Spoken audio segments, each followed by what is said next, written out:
Entonces, bueno, vamos a ver algo que a mí me gusta mucho, este, pues mucha talacha, y es prácticamente el fundamento de la química, ¿no? Y es ver potenciales centrales. Ya habíamos resuelto en la clase pasada los problemas de funciones y eigenvalores de los operadores LZ y L cuadrada. Ahora vamos a pensar en un potencial central.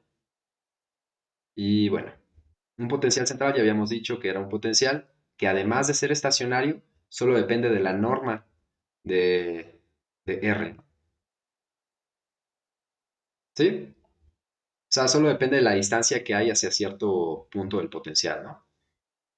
Entonces ya vimos la vez pasada también que el hamiltoniano conmuta con el operador de momento angular al cuadrado y el operador de proyección del momento angular en una de las direcciones. Ya les había dicho que es una de las direcciones, es el LZ, pero como no hemos dicho tal cuál es nuestro marco de referencia, ustedes pueden decir, tomar el eje Z en la dirección que más les convenga. Entonces ahora vamos a pensar que tenemos una función que podemos separarla en una parte radial y en su parte angular. Ya sabemos que estos son los armónicos esféricos y son la solución para el L cuadrado, ¿no? E incluyen la solución al LZ. ¿Sí?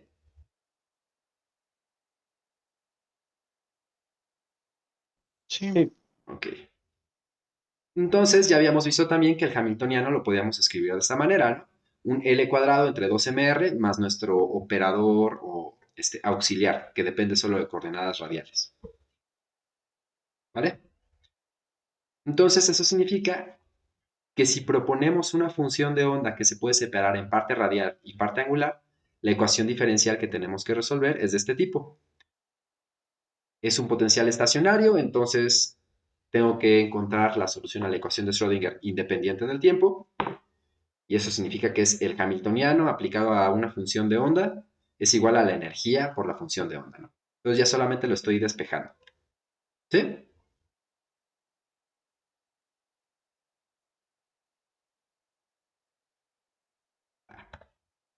Entonces, haciendo talachita, podemos llegar a esta forma en la que podemos poner del lado izquierdo o derecho, podemos factorizar los armónicos esféricos de nuestra ecuación diferencial.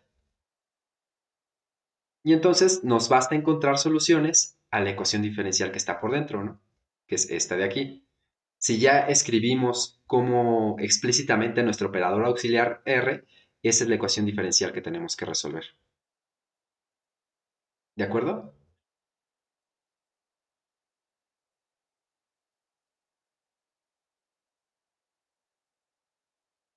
sí. Entonces, aquí yo ya les pongo las sustituciones correctas para poder encontrar la solución de manera sencilla. Vamos a proponer que mi función R de R es un R0 por otra función que depende de R, pero voy a poner un entre R. Entonces, si pongo esa función, ahora me queda una ecuación diferencial sobre la función U de R.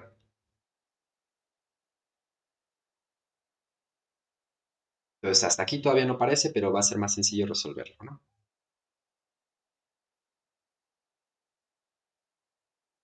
Ok. Ahora, como paréntesis, vamos a hablar de lo que es un potencial hidrogenoide, ¿no? O coulombiano hidrogenoide. Entonces, un potencial coulombiano hidrogenoide es un potencial central y es de esta forma. ¿Por qué le decimos hidrogenoide a alguno de ustedes que me diga?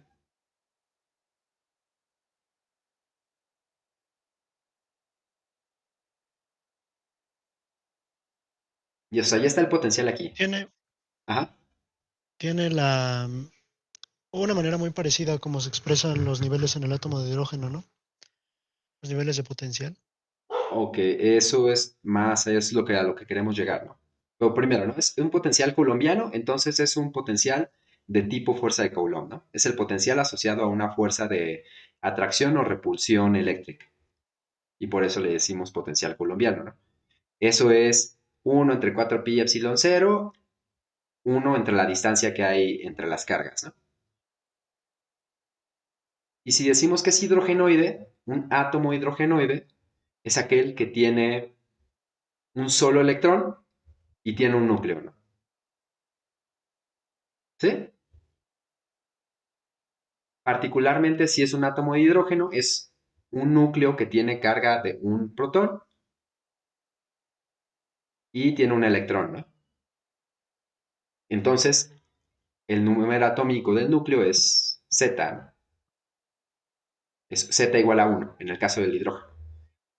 El siguiente átomo hidrogenoide sería el ion de helio. O sea, serían dos protones en el núcleo, o sea, de partículas cargadas, y un electrón. El siguiente sería el del berilio, el ion de berilio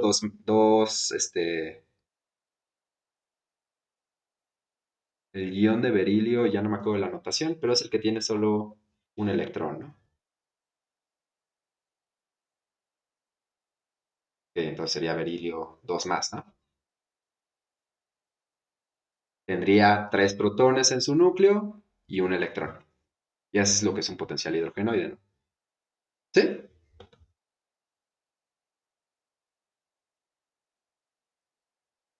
Sí, Vale. Entonces, si consideramos este potencial colombiano hidrogenoide, nuestra ecuación diferencial anterior va a tomar esta forma. Ya estamos poniendo explícitamente el potencial. Entonces, como somos buenos físicos, nos gusta buscar soluciones que no diverjan en cero ni en infinito, ¿no? Queremos que sean soluciones plausibles. Y para eso vamos a proponer que nuestra función sea, bueno, las voy a escribir en términos de ρ, y ρ es un factor que está en los reales. Bueno,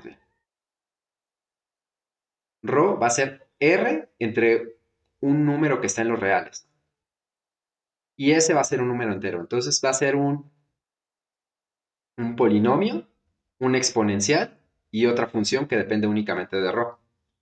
¿Sí?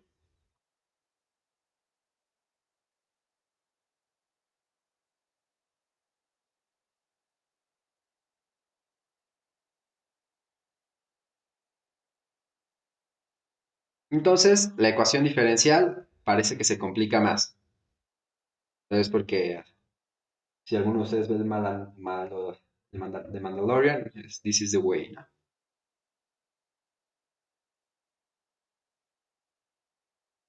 Entonces ya podemos pensar mañosamente, porque ya sé cuál es la solución, y así me ahorro mucha talacha, que S sea igual a L más 1. Puedo tomar que la energía sea H barra cuadrado entre 8M, 1 entre B cuadrado, que beta sea igual a 2S menos 1, gamma sea N menos L menos 1. Estos son coeficientes o variables que todavía no he puesto, pero van a servir para definirlo más adelante, ¿no? Y que B, mi coeficiente por el que tengo que multiplicar a ρ para que me dé R, es esta cosa de aquí. Y esto yo le llamo radioide de Bohr, porque si Z fuera igual a 1, esto es un radio de Bohr. Pero bueno, ya con estas sustituciones puedo encontrar que la energía está cuantizada. Sí, ¿qué pasó, Ali? ¿Por qué podemos tomar así esa expresión de la energía? No esa, la pasada. Esa mera. O sea, ¿por qué podemos definirla de esa manera? Porque todavía no he definido cómo es el B.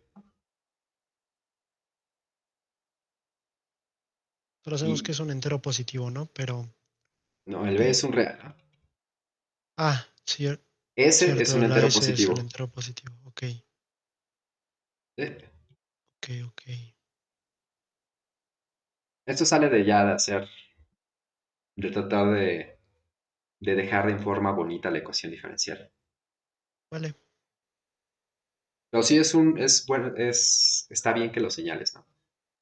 Entonces, si B cumple esto, entonces la energía está cuantizada nuestra famosa energía de átomos hidrogenoides, ya sé cuál es la forma de ρ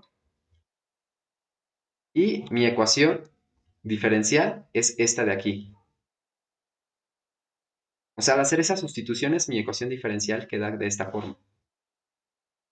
Y esta ecuación diferencial ya tiene solución o ya tiene solución conocida y son las funciones asociadas de Laguerre con argumento ρ, que es esta cosa de aquí, ¿no?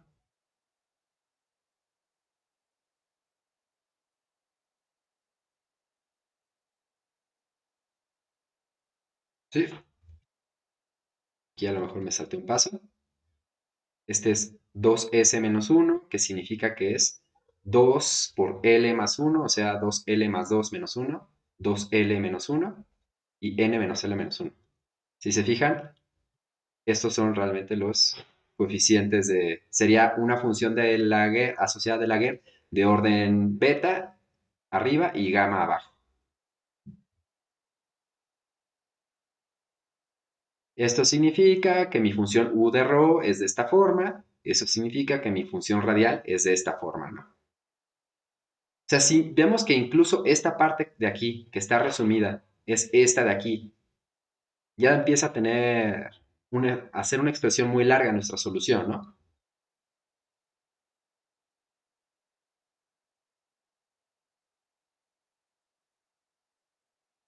Y como habíamos visto, nuestro L venía de la solución al problema de eigenfunciones y eigenvalores del operador L cuadrada, y ya sabíamos que es un número entero mayor o igual a cero. La restricción que nos da este problema es de que entonces n tiene que ser mayor o igual a L más 1.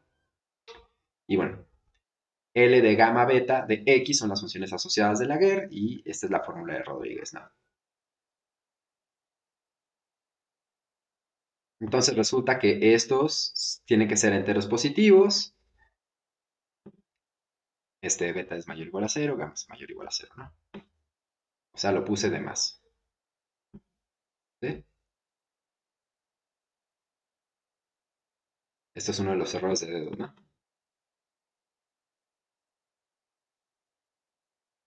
Sí, hasta aquí estamos bien.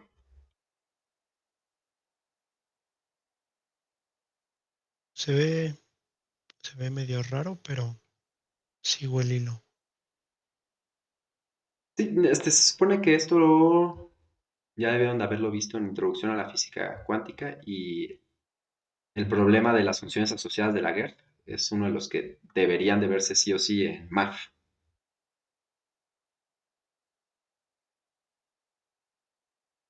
A lo mejor por eso no, por eso te salta, Liv.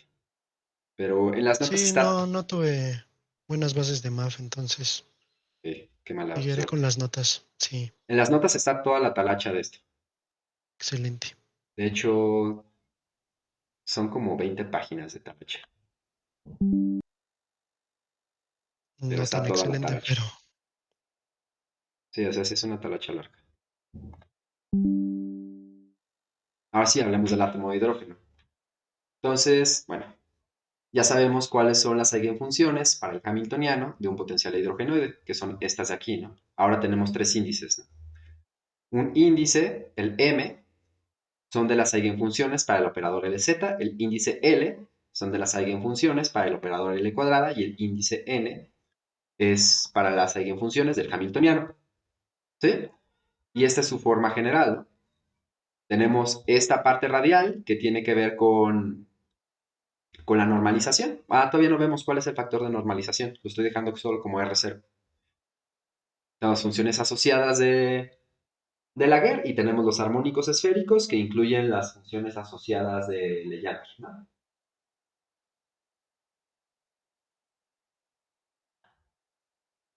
Entonces estamos que cada función de onda está caracterizada por tres índices. Ahora tomamos el R0 de manera que tengamos funciones de onda normalizadas y nos queda que el R0 es esto de aquí, ¿no?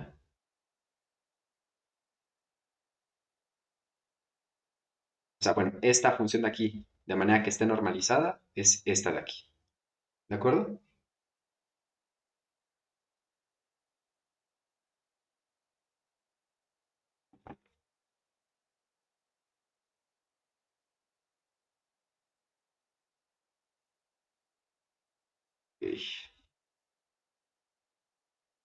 Ahora vamos a considerar que M es la masa reducida del problema de dos cuerpos. ¿Sí se acuerdan de sus cursos de mecánica vectorial o de mecánica analítica para la masa reducida?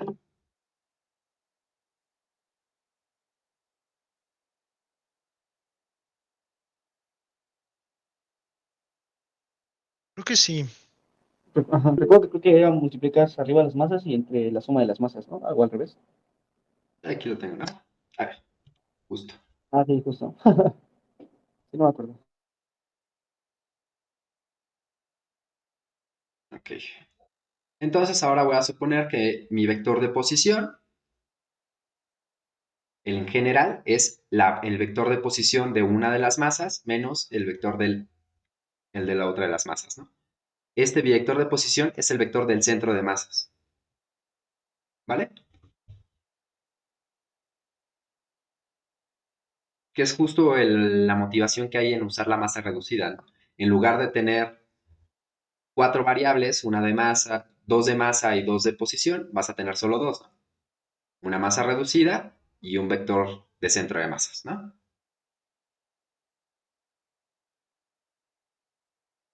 Ok, y ahora sabemos que es un átomo hidrogenoide o estamos resolviendo el problema de un átomo hidrogenoide. Eso significa que el núcleo más ligero de un átomo hidrogenoide es un núcleo de un hidrógeno, ¿no? De hecho, de un isótopo del hidrógeno, que es el protón, cuya masa es la masa del protón, que es 938 megaelectronvolts, ¿no? Entre C cuadrado. Y la masa del electrón es 0.511 megaelectronvolts. O sea, es casi 2000 veces más grande la masa del protón que la del electrón. O sea, la masa del protón es muchísimo más grande que la masa del electrón.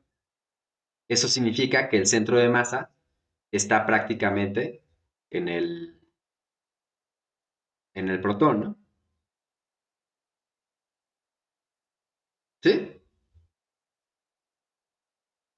Sí, Y entonces puedo hacer que mi vector de centro de masa sea el vector donde está el protón o el electrón. Ustedes lo cambian de dirección. Pues porque la mayoría de la masa está, el centro de masa está casi en el protón. Entonces mi masa reducida la puedo tornar en la masa del electrón. ¿Sí? O sea, como la masa del protón, que aquí la estoy tomando como M2, es mucho mayor. Entonces, si le sumo un M1, es prácticamente como si fuera M2, ¿no? Entonces, se me anulan los M2 y me queda que la masa reducida de mi problema es prácticamente la masa del electrón. Entonces, mi radioide de Bohr, ahora sí es mi radio de Bohr, ¿no? ¿Vale? Sí, Entonces, ahora sí podemos tener las funciones de onda de un electrón de un átomo hidrogenoide de esta forma. Entonces, prácticamente solo le quitamos el asterisco aquí, ¿no? Y a este exponencial y a este argumento, ¿no? Y la energía, ahora sí es la famosa energía de un átomo hidrogenoide que ya conocemos, ¿no? Menos 13.6 electronvolts, el número atómico al cuadrado entre n cuadrado, ¿no? Ah, ok, aquí ya les estoy presentando una de las unidades naturales, que es el Hartree. Ya han escuchado hablar de unidades naturales, ¿no?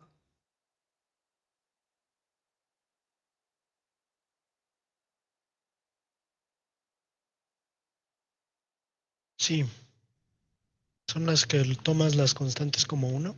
Sí, la velocidad de la luz, la constante de Planck, todas estas cosas son unidades fundamentales de la física, de distintas observables y les asocias el valor de uno, ¿no?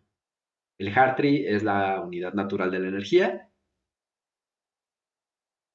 el, la constante de Planck de la acción, la c de la velocidad de la luz, etcétera, ¿no?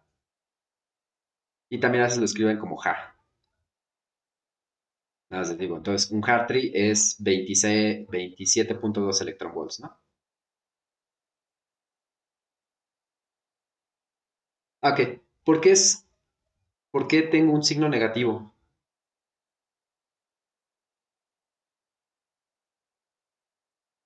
¿Qué interpretación tiene el signo de esta energía?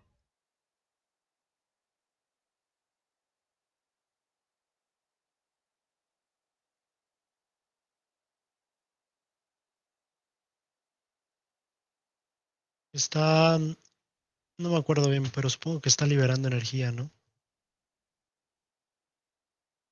Como que liberando energía.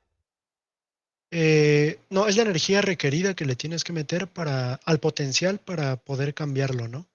Ok, si tienes un estado base Ah, y tienes un átomo de hidrógeno, o sea, la energía del estado base es menos 13.6 electronvolts a secas, ¿no?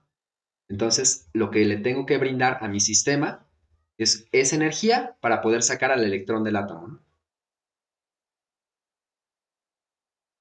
sí, Aparte el signo, me está diciendo también que es una energía de tipo, como les habíamos dicho cuando resolvimos el, el efecto túnel. Teníamos la scattering, que era cuando era mayor a cero, y teníamos la otra, ¿no? Ya no me acuerdo cómo la habíamos puesto. Pero este signo tiene que ver con eso, ¿no? O sea, es un estado estable, vamos a decirlo así. ¿Sí? Que se me fue la palabra, disculpen.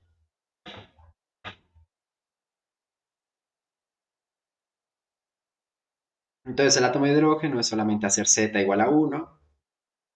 Entonces tenemos las soluciones para el átomo de hidrógeno. Y las energías es lo mismo, pero sin el Z, ¿no?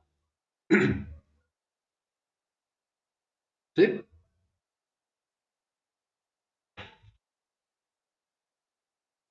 sí, Ok. Entonces ya les había dicho que cuando usamos la notación de Dirac y queremos escribirla explícitamente como una función coordenada, lo ponemos como si fuera un bracket y las coordenadas en las que queremos representar al ket las ponemos del lado izquierdo, ¿no? Entonces, mi ket NLM en coordenadas esféricas es esta función que ya sabemos cuál es la solución, ¿no?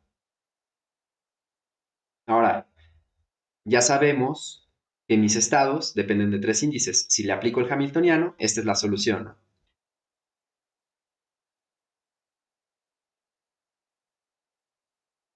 Si le aplico el operador L cuadrada, también tiene un eigenvalor, ¿no? Y si le aplico LZ, también tengo un eigenvalor.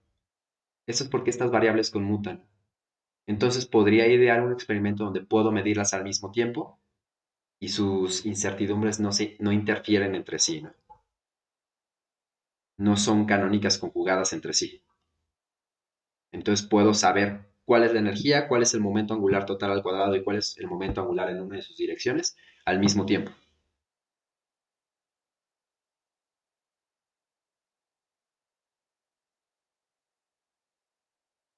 Ahora, esto es lo que nos enseñan desde la prepa, pero nada más nos dicen la de Crelo, ¿no? Bueno, a n se le llama número cuántico principal, a L número cuántico azimutal y a M número cuántico magnético. También se le suele poner como ML, ¿no? Eso se le pone ML cuando se quiere hacer la distinción con el spin, pero aún no lo vemos, ¿no? Y por las condiciones de las funciones asociadas de Laguerre y de Legendre, podemos encontrar que n solo puede tomar valores desde 1, 2, 3 hasta infinito, todos los enteros positivos. L puede tomar los valores de los naturales, pero está restringido hasta el valor de n-1. Y m, eso lo vimos la clase pasada, puede tomar valores desde menos L hasta L, ¿no? ¿Sí?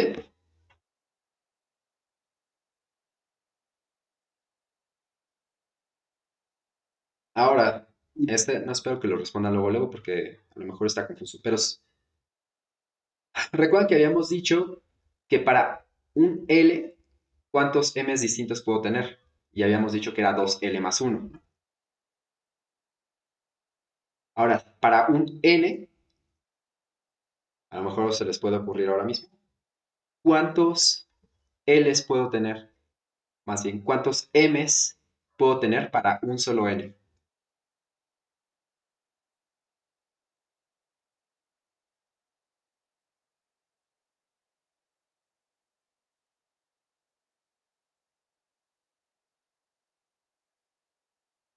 ¿No?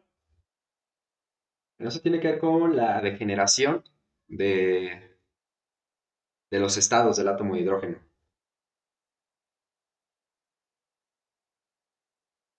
A ver, está fácil de hacer la talachita. Aquí está la respuesta, ¿no? Notemos que para cada energía hay n cuadrada, hay funciones distintas que me dan la misma energía. O sea, las eigenfunciones para el hamiltoniano son n cuadrado degeneradas. Entonces, podemos escribir estados mezcla que produzcan la misma medición de la energía, o de momento angular total al cuadrado y proyección de momento angular, ¿no? Entonces, aquí yo les tengo un ejemplo, ¿no? Si en mi experimento yo solamente tenía la capacidad de medir la energía, entonces colapsé la función de onda, pero yo no sé qué otros valores tomó eh, los índices L y M. Entonces, con ese colapso de función de onda que yo realicé al hacer la medición, no puedo saber cuál de los cuatro estados fue en el que colapsó, si solo pude obtener la energía. Entonces, lo que sería más plausible es pensar, al menos desde el punto de vista de la talacha, matemáticamente hablando, es que colapsó a un estado mezcla, ¿no? ¿Sí?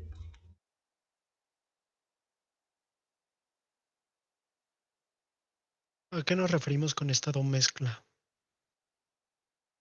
Que es combinaciones lineales de todas las funciones de onda que me pueden dar la energía con n igual a 2. Ok, Porque cualquiera de estos justo me va a dar una energía de n igual a 2. Porque no hice otra medición al mismo tiempo que me pudiera decantar entre las otras. ya.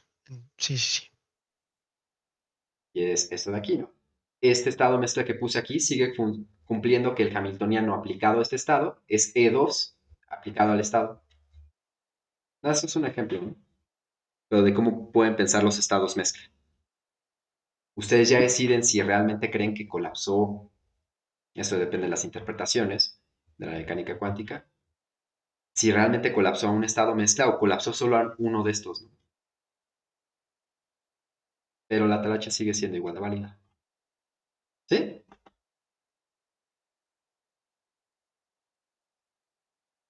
Vale.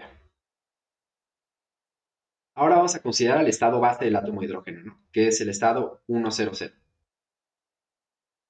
Entonces, su valor de expectación o su valor esperado es este bracket de aquí, ¿no? Resulta que si hacen la talacha les da 3 medios del radio de Bohr. ¿No les suena raro en primera instancia? ¿Quién no se supone que el radio de Bohr en la mecánica cuántica antigua era el radio de la órbita más cercana del átomo de hidrógeno con el tratamiento semiclásico?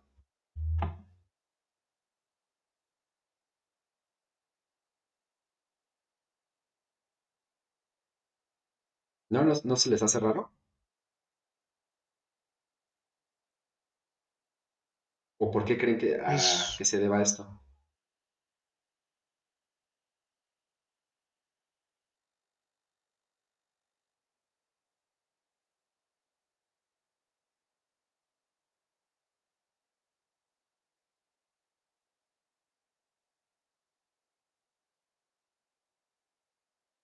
¿No?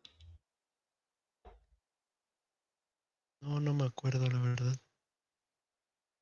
Es porque ahora estamos en mecánica cuántica donde estos son amplitudes de probabilidad. En el átomo de Bohr, las órbitas son fijas.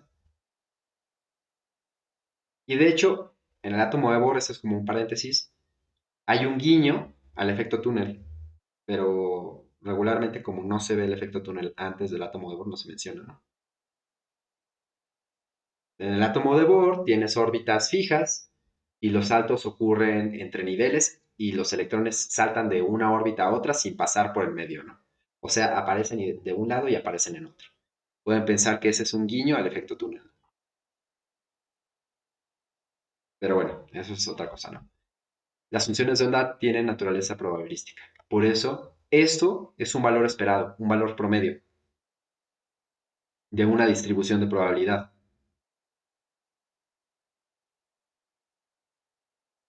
Entonces podemos obtener la función distribución de densidad, la función densidad de la distribución de probabilidad de mi estado base y es esta cosa de aquí. Y puedo encontrar el máximo respecto a R de esta función densidad. Recuerden que el máximo es la moda de mi distribución, ¿no? El valor que más se repite.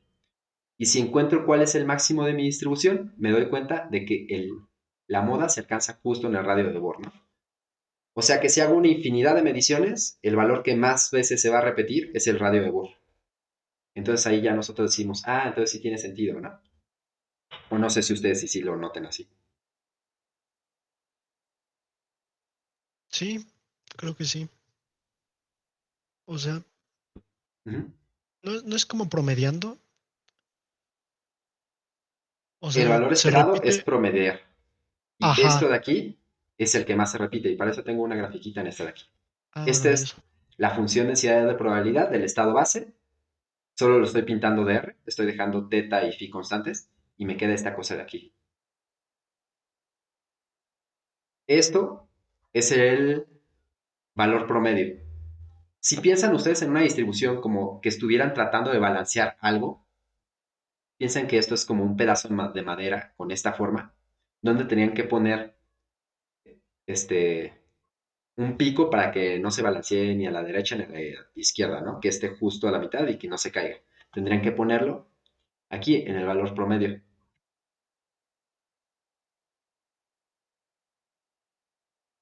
O sea, el área debajo de la curva a la derecha de este valor es lo mismo que el área debajo de la curva a la izquierda. Por eso está equilibrado. Pero el valor que se repite más es donde hay el pico, ¿no?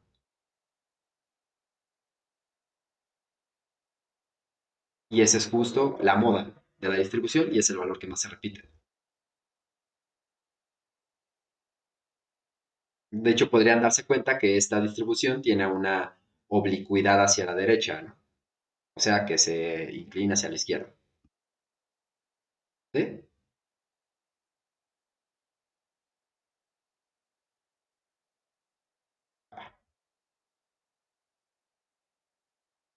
¿Cuánto tiempo queda? Ok. Voy a pasarlo así como historia de... Ya si quieren, lo dejamos aquí. Déjate grabar. Para darle más tiempo para explicar los orbitales.